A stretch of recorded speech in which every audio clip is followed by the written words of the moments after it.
ओह पौत्र, यदि मेरे होते हुए मेरे लाडले पौत्र को दुख हुआ तो ये मैं सहन नहीं कर सकती। मैं अपने पुत्र प्रहलाद को तुम्हारे पक्ष में निर्णय देने के लिए विवश कर दूंगी। समझ लो, दीपावली तुम्हारी हो गई। ये आप कैसे कह सकती हैं दादीश्री? मैंने उसे पिता प्रेम के लिए तड़पते देखा है। मैंने उसे अपने पिता से प्रेम की भिक्षा मांगते हुए देखा है। भला ऐसा व्यक्ति अपने पुत्र को अपने प्यार से वंचित कैसे रख सकता है? आपका तर्क मेरी समझ में आता है दादीश्री, किंतु पता नहीं क्यों मुझे विश्वास नहीं होता कि ऐसा ही होगा। ऐसा ही होगा पुत्र, विश्वास करो। माताश्री, जब राजमाता ने कहा है कि निर्णय तुम्हारे पक्ष में होगा, तो निर्णय तुम्हारे ही पक्ष में होगा पुत्र।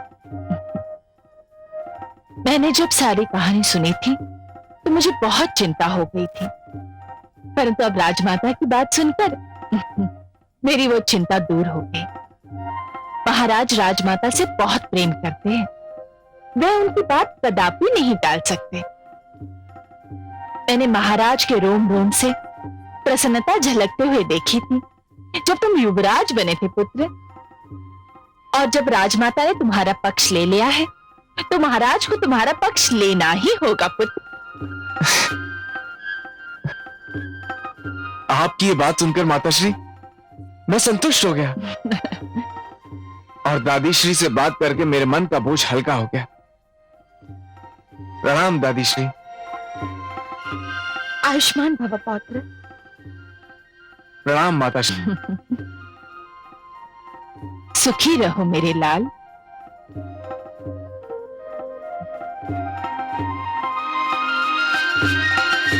अपने लाडले पौत्र के मुख पर चिंता की लकीरें देखकर मैं तड़प उठी थी पुत्रवधू।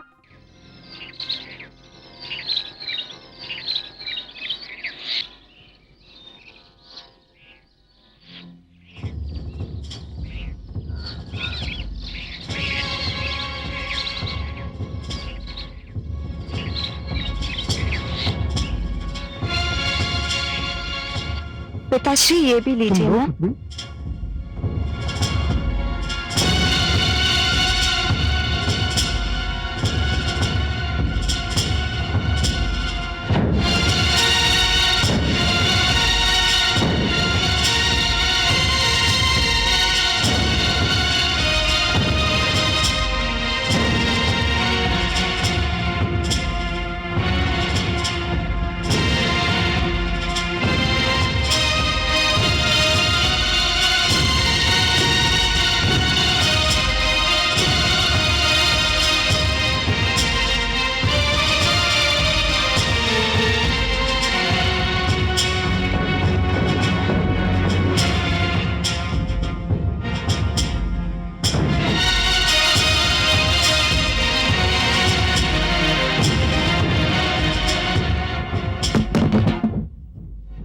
कौन है?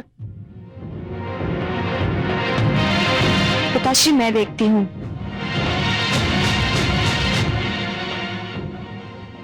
कौन है? कौन है? कौन था पुत्री? पता नहीं पिताश्री।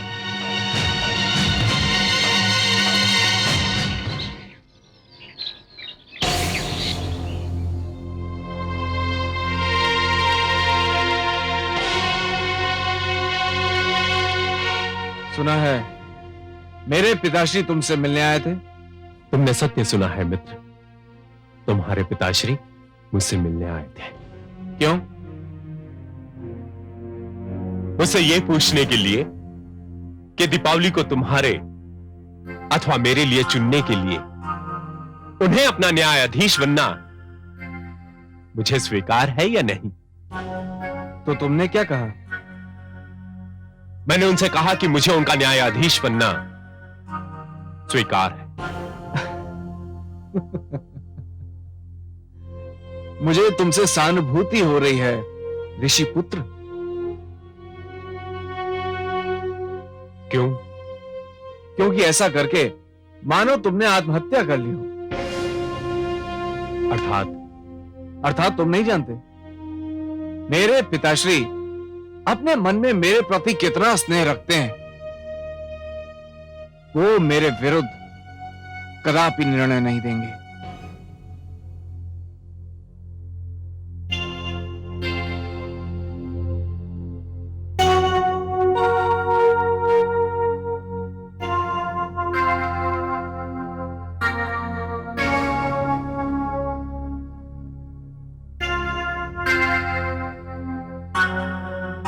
पुत्र, माते आप।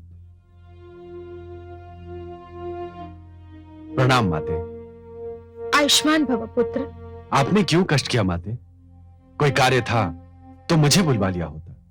मैं तुमसे कुछ मांगने आई हूँ पुत्र। आप मेरे प्राण मांग लीजिए माते। मेरा जीवन तो आपके प्रेम का दिया हुआ दान है। आपके लिए मेरे प्राण भी चले जाएं तो भी मैं यही समझूंगा कि मेरा पुत्र धर्म अभी पूरा नहीं हुआ। ईश्वर ना करे मैं अपने प्रिय पुत्र से उसके प्राण मांगू, परंतु मैं तुमसे जो मांगने आई हूं वह तो तुम्हें देना ही पड़ेगा पुत्र। मैं तुमसे तुम्हारे प्राण प्रिय के लिए कुछ मांगने आई हूं। आदेश दीजिए माते, क्या चाहती हैं आप? अपने पौत्र के मन का सुख और उसके प्रेम की रक्षा।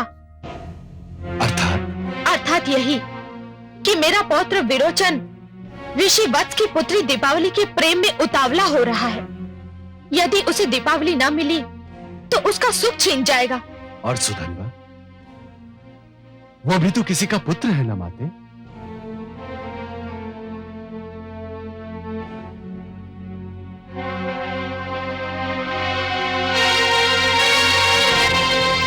उलझ गया। मेरा पुत्र एक बार फिर विकट समस्या में उलझ गया। कौन उलझ गया महादेवी? मेरा प्रहलाद, और कौन? जब वो बालक था तो समस्याएं उसके सामने एक एक करके आती थी, किंतु अब कई समस्याएं, कई प्रश्न उसके समक्ष नाग के समान फन फैलाए खड़े हैं। न्याय की समस्या, व्यवस्था की समस्या, मर्यादा की समस्या, किस किस की सुनेगा वो? महादेवी, आपका पुत्र एक राजा है और इसीलिए वो ब्रह्मा जी की तरह चार मुखों वाला या मेरी तरह चार भुजाओं वाला नहीं है। उसे तो सब कुछ अकेले ही करना पड़ता है। मुझे तो लगता है कि आपका पुत्र प्रहलाद इस समस्या को भी सरलता से सुलझा लेगा। नहीं कमल नयन, लगता है उसके प्रति आपका स्नेह कुछ कम हो गया है। हे पद्मनाभ, आप वो नहीं देख रहे जो मैं देख रही हूँ। कन्या दीपावली, उसके पिता और तो और अंगिरा पुत्र सुधनवा ने भी उसके समक्ष श्रेष्ठता का चुनाव करने की चुनौती रखती है, किंतु योग्यता का आधार क्या होगा? विरोचन पुत्र प्रहलाद को अत्यंत प्रिय है। राजमाता कयाधु का भी वो लाडला है। एक और स्नेह संबंधों की बेड़ियां तो दूसरी ओर न्याय की मांग। महादेवी, यदि आप पुत्र प्रहलाद की कोई सहायता करना चाहती हैं तो मैं आपको नहीं रोकूंगा। यही तो समस्या है कमल नयन। श्रेष्ठता के चुनाव में एक ओर राजमहल का वैभव है तो दूसरी ओर आश्रम की पावनता। एक ओर बल है तो दूसरी ओर साधना। एक ओर समस्त सुविधाएं हैं तो दूसरी ओर अपार शांति। एक ओर अधिकार ही अधिकार है तो दूसरी ओर समर्पण ही समर्पण।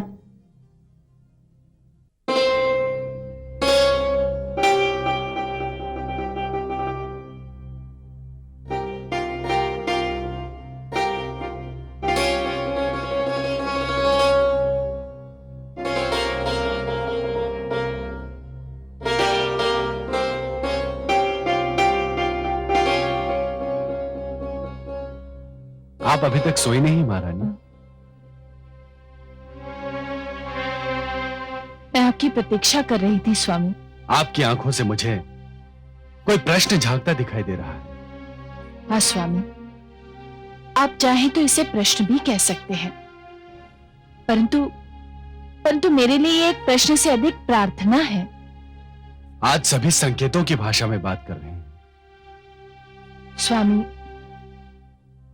स्वामी, मैं ये पूछना चाहती हूँ कि आपने ऋषिवत्स की पुत्री दीपावली के भविष्य के विषय में क्या सोचा है? परंतु मुझे तो समस्त प्रजा के बारे में सोचना पड़ता है। मैं अपनी प्रजा का संरक्षक हूं।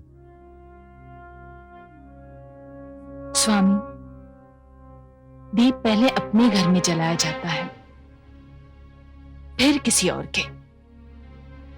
हाँ, परंतु मार्ग पर दिए जलाना भी एक राजा का ही कर्तव्य है। मैं कुछ नहीं जानती स्वामी। आज तक मैंने आपसे कुछ नहीं मांगा। आज पहली बार मैं अपने पुत्र का सुख मांग रही हूं। कृपा कीजिए मुझ पर स्वामी, कृपा करके उसे उसकी दीपावली दे दीजिए। देवी, आप मुझसे उसका सुख मांग रही हैं जिसका दुख स्वयं मेरे लिए असहनीय है। वो मेरा भी पुत्र है देवी। तो फिर संकोच किस बात का है स्वामी? संकोच एक पिता नहीं कर रहा है देवी, संकोच एक न्यायाधीश कर रहा है। मुझे स्वयं दीपावली बहुत प्यारी लगती है। ऐसी प्यारी पुत्र वधू पाने के लिए कौन पिता उत्सुक न होगा। प्रेम मुझे एक ओर खींच रहा है और न्याय मुझे दूसरी ओर, और मैं किसी निष्कर्ष पर नहीं पहुंच पा रहा हूं। मैं जानता हूं कि मैं पुत्र विरोचन का दुख नहीं देख सकता। उसकी आवश्यकता भी नहीं है स्वामी। दीपावली को पुत्र विरोचन के लिए चुनकर आप कोई अन्याय नहीं करेंगे। पुत्र विरोचन ने दीपावली के मन में भी तो घर कर लिया है।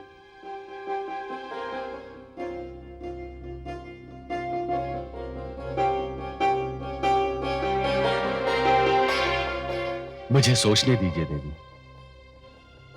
मुझे इस उलझन से निकलने का मार्ग ढूंढ लेने दीजिए। अवश्य सोचिए स्वामी, परंतु मैं जानती हूं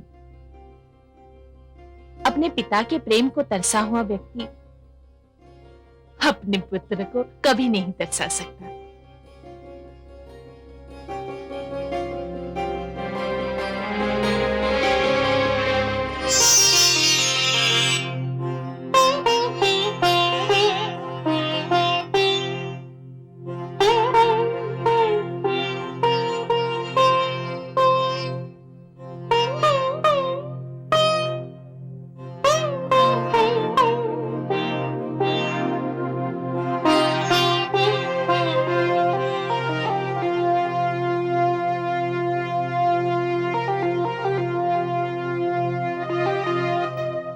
क्या बात है महादेवी, किसी गहरी चिंता में लीन हैं आप?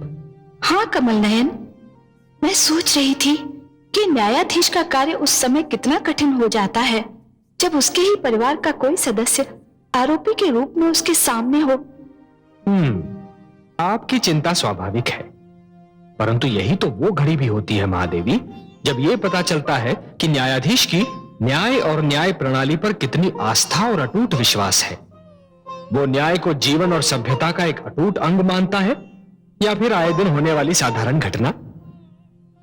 वो कुछ भी माने कमल नयन, किंतु जिस स्थिति में मेरा पुत्र प्रहलाद है उसमें कोई भी हो, उसका असमंजस में पड़ जाना स्वाभाविक है।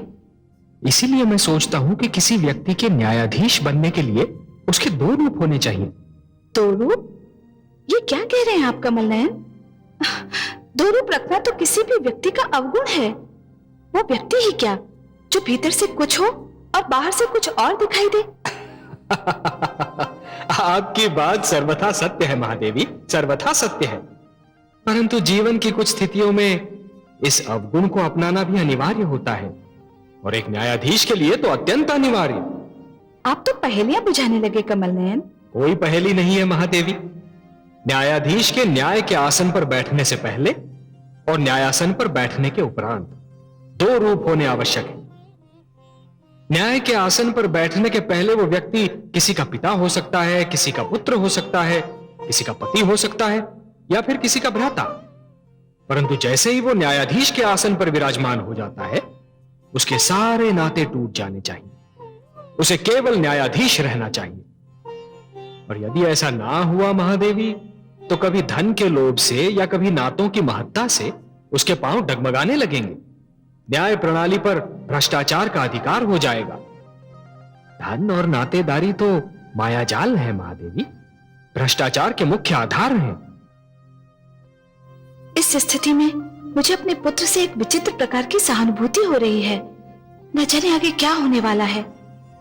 महादेवी, जिस प्रकार जुगनू के अस्तित्व का आभास तभी होता है जब चहुओर अंधकार छाया रहता है, उसी प्रकार किसी भी व्यक्ति के चरित्र का प्रकाश तभी दिखाई देने लगता है जब वो परीक्षा की घड़ियों में घिरा रहता है।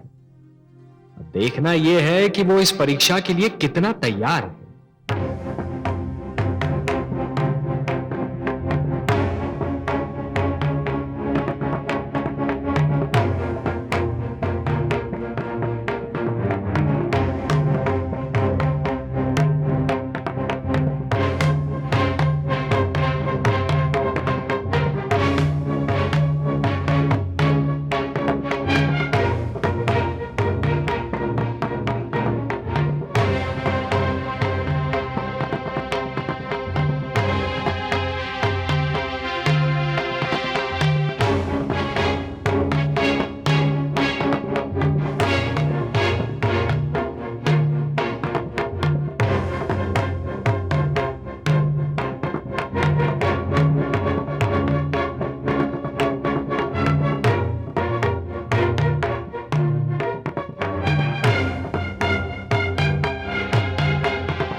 युवराज विरोचन पधार रहे हैं।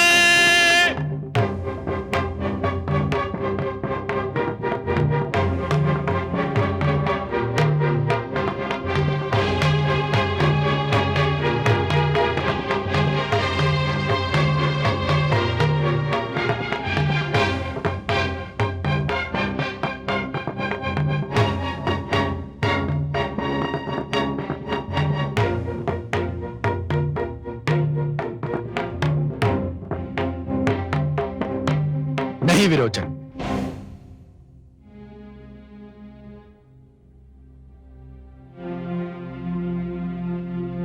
अभी आप इस आसन पर नहीं बैठेंगे।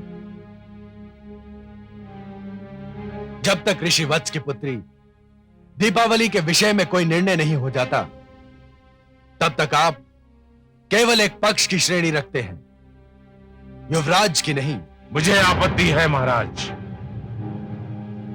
मुझे भय है कि आप परंपराओं की अवहेलना कर रहे हैं। परंपरा अनुसार विरोचन का युवराज के रूप में अभिषेक किया जा चुका, किंतु मैं उस परंपरा को तोड़ चुका हूं।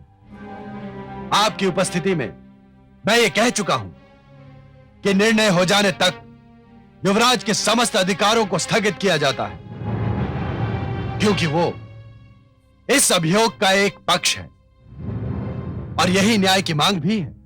महाराज, न्याय की मांग यह भी है कि जब तक आरोपी पर लगाया गया आरोप सिद्ध नहीं हो जाता है, तब तक उसे निर्दोष और निरपराध समझा जाए। शास्त्रों के अनुसार भी जब तक यह सिद्ध नहीं हो जाता कि युवराज ने वास्तव में कोई अनुचित कार्य अथवा अपराध किया है, तब तक उन्हें युवराज के आसन पर बैठने से रोका नहीं जा सकता। मैं गुरु शुक्राचार्य से सहमत हूं महाराज। शास्त्र भी यही कहते हैं। शास्त्र कुछ भी कहते हो, परंपराएं कुछ भी बोलती हैं। यदि मेरे पिताश्री ने कह दिया कि निर्णय होने तक मैं केवल एक पक्ष हूं, तो मैं केवल एक पक्ष ही हूं।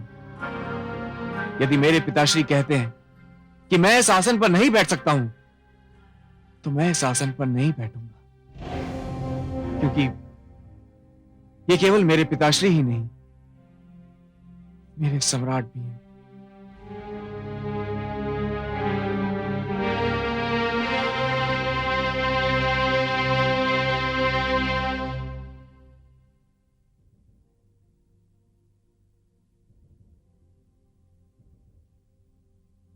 मेरे समक्ष एक जटिल समस्या है। हे महापुरुषों, यद्यपि किसी कन्या के लिए वर का चुनाव केवल उस कन्या का अधिकार है, और ऐसा अधिकार है जिसमें कोई और हस्तक्षेप नहीं कर सकता, परंतु ऋषि वत्स और उनकी सुपुत्री दीपावली ने यह कार्य मुझे सौंप दिया है, क्योंकि दीपावली यह निर्णय नहीं कर पा रही है कि वो अपने वर के रूप में किसको चुने। पुत्र विरोचन, ऋषि पुत्र सुधन्वा, मैं जो भी निर्णय करूं आपको स्वीकार होगा? संपूर्णतः, अक्षरशः निसंकोच महाराज। यह जानते हुए भी कि विरोचन मेरा पुत्र है? ये तो मैं तब भी जानता था महाराज, जब मैंने आपका न्यायाधीश बनना स्वीकार किया था। और तुम्हें राजकुमार विरोचन, क्या तुम्हें भी मेरा निर्णय स्वीकार होगा? मेरे लिए अपने पिताश्री के मुख से निकला हुआ एक एक शब्द ब्रह्म वाक्य के समान है। आपका दिया हुआ निर्णय मेरे लिए आदेश होगा, और आपका आदेश मेरे सिर आंखों पर। धन्यवाद सुधन्वा, धन्यवाद पुत्र।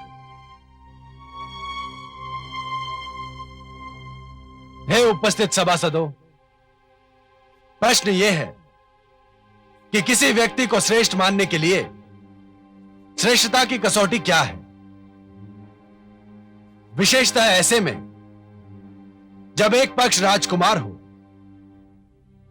और दूसरा एक ऋषि पुत्र। मेरा अनुभव, मेरा अध्ययन यह कहता है कि ऋषि ही श्रेष्ठतम है, क्योंकि ऋषि राज की लालसा, सत्ता के लोभ और धन की इच्छा से मुक्त होता है, जो एक व्यक्ति के लिए यदि असंभव नहीं तो सरल भी नहीं। मैं आपसे सहमत नहीं हूं महाराज। क्यों गुरुदेव? इच्छाओं से मुक्ति प्राप्त कर लेना बड़ी बात है, अवश्य बड़ी बात है, परंतु उससे भी बड़ी बात इच्छाओं के बोझ के साथ जीवन पथ पर चलना और इस प्रकार चलना कि पांव डगमगाने ना पाए, उससे भी बड़ी बात है। राज मुकुट को ठुकरा देना यदि श्रेष्ठता है, तो ये जानते हुए कि राज मुकुट में कांटे भी होते हैं, उसे पहन लेना भी तो श्रेष्ठता का चिन्ह है। राजा होना भी तपस्वी होने से कम नहीं होता। राजा जब केवल अपना ना होकर सारी प्रजा का हो जाता है, तो वो किसी ऋषि से कम महान नहीं रह जाता। और इसका सर्वोत्तम उदाहरण महाराज स्वयं आप हैं। सारा संसार जानता है कि आपने प्रजा के लिए अपने आप को त्याग दिया, और मैंने युवराज विरोचन को यही शिक्षा दी है। यदि श्रेष्ठता की कसौटी यही है, तो मेरा शिष्य इस कसौटी पर खरा उतरता है। मैंने आपका तर्क मान लिया कुलगुरु, परंतु यह ना भूलिए कि विरोचन दीपावली को उसकी कुटिया से ले आया था। मुझे इस पर भी आपत्ति है महाराज। क्यों? क्या यह सत्य नहीं है? किंतु अधूरा सत्य। पूरा सत्य यह है कि युवराज विरोचन पुत्री दीपावली को ले नहीं आए थे, पुत्री दीपावली उनके साथ आ गई थी, और युवराज ने बल का प्रयोग नहीं किया था। बल का प्रयोग केवल शारीरिक रूप में नहीं होता गुरुदेव, मानसिक रूप में भी होता है। विरोचन का युवराज होना, दीपावली का यह जान लेना कि विरोचन युवराज है, पर्याप्त था। कि वो उसका कहा मान ले। यह एक ऐसे बल, एक ऐसी शक्ति का प्रयोग है गुरुदेव जो दिखाई नहीं देती।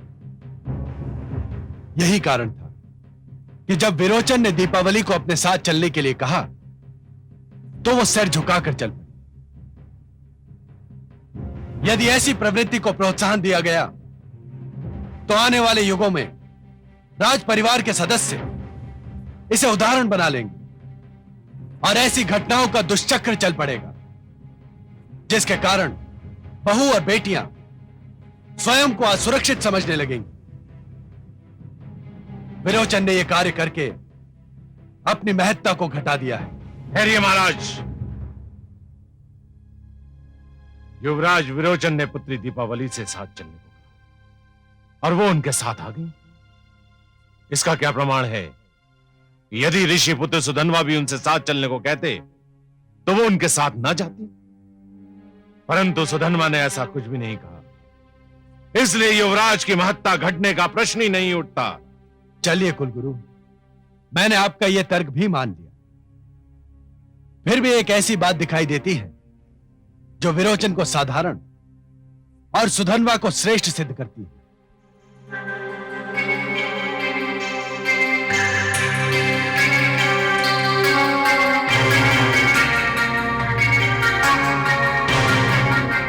दीपावली विरोचन और सुधन्वा दोनों को भा गई थी और विरोचन उसे अपने साथ ले आया।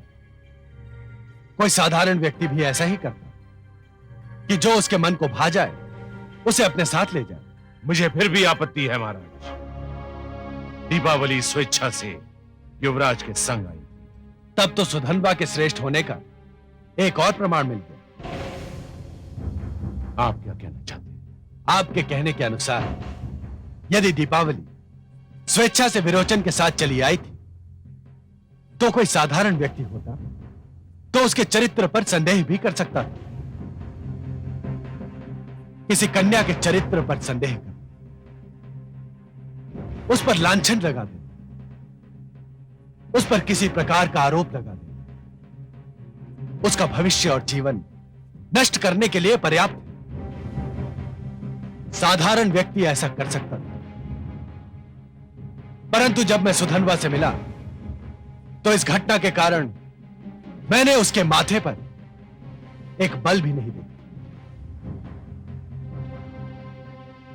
उसके नेत्रों में देवी दीपावली के चरित्र पर संदेह की एक हल्की सी झलक भी नहीं दिखाई दी। नारी के चरित्र पर यह अटल विश्वास, उसकी स्वतंत्रता का यह आदर, उसके अधिकारों के प्रति यह सम्मान ऋषि पुत्र सुधन्वा को युवराज विरोचन से श्रेष्ठतम सिद्ध करता है। इन सब बातों को समक्ष रखते हुए मैं ये निर्णय देता हूं कि ऋषि पुत्री दीपावली का जीवन संगी बनने का वास्तविक अधिकारी युवराज विरोचन नहीं, ऋषि पुत्र सुधन्वा है।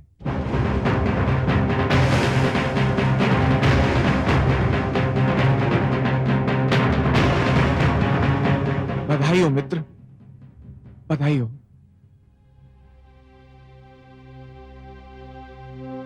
हे न्यायप्रिय महाराज,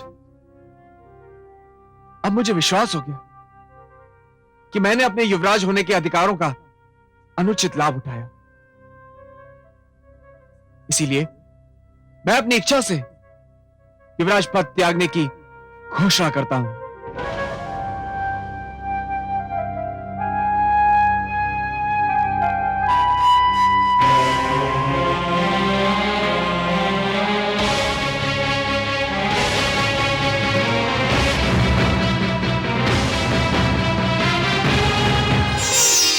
कमल नयन, कहिए देवी। धन्य है आपका पुत्र प्रहलाद, धन्य है। आज सारे संसार के साथ साथ मुझे भी उस पर गर्व हो रहा है। और क्यों न हो, जब कोई संतान किसी बड़ी परीक्षा में पूर्ण अंकों से उत्तीर्ण होती है तो माता पिता की प्रसन्नता देखने योग्य होती है महादेवी। हाँ पद्मनाभ, आज प्रहलाद ने जो कर दिखाया उससे आने वाली पीढ़ियां प्रेरणा लेंगी। उसने ये सिद्ध कर दिया कि राजधर्म के समक्ष पितृधर्म, पुत्र धर्म और पति धर्म कुछ महत्व नहीं रखता। न्याय के आसन पर बैठकर राजा केवल न्यायाधीश ही होता है। हाँ महादेवी, आज यदि प्रहलाद ने अपने पुत्र विरोचन के पक्ष में निर्णय दे दिया होता, तब भी कोई उस पर अविश्वास नहीं करता, सभी उसे स्वीकार कर लेते। परंतु हमारे पुत्र प्रहलाद ने आज लोगों के उस विश्वास की रक्षा की है जो राजा बनाते समय लोगों ने उस पर किया था। उसने लोगों के विश्वास को टूटने नहीं दिया महादेवी। इस उपलक्ष्य पर मैं उसे बधाई देना चाहती हूँ। तो हम दोनों को चलना चाहिए, चले?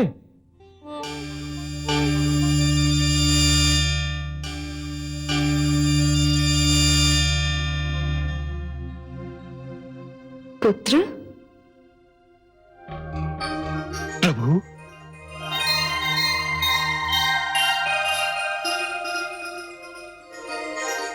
आयुष्मान भव। हे गरुड़ध्वज, हे माता राजराजेश्वरी, आप दोनों यहां? यह मेरा सौभाग्य नहीं तो और क्या है। हम तुम्हें तुम्हारे निर्णय पर बधाई देने आए हैं। माते, मेरे किस निर्णय पर प्रसन्न होकर आप दोनों मुझे दर्शन देने यहां आए? पुत्र प्रहलाद, तुमने जो निर्णय किया वो कोई साधारण कार्य नहीं था पुत्र। हे प्रभु, मैंने तो केवल आपके बनाए गए नियमों का पालन किया है। निस्संदेह पुत्र, निस्संदेह। परंतु फिर भी वो कार्य इतना सरल नहीं था। शालीनता का पूर्ण पालन करने के उपरांत भी तुमने अपने ही पुत्र विरोचन को सुधनवा से अधिक श्रेष्ठ नहीं ठहराया। दोनों की श्रेष्ठता में बहुत सूक्ष्म रेखा थी पुत्र। ऋषिपुत्र के पास तपोबल था जिसका प्रयोग उसने नहीं किया, परंतु तुम्हारा राजपुत्र विरोचन राजबल का प्रयोग कर बैठा।